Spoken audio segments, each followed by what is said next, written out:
रहमान अता कर मुझे लफ्जों का खजाना, लिखना है जरा आज शजाअत का तराना।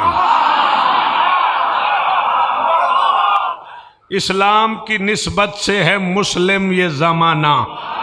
एक मुस्लिम मेरा मौजू है, बस ये है वो मुस्लिम जिसे इस्लाम ने माना। आप जिए,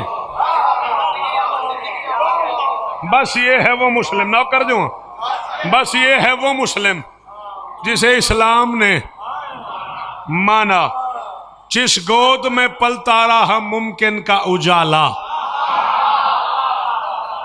जिस गोद में पलता रहा मुमकिन का उजाला, मुस्लिम को भी कर्रार ने उस गोद में पाला।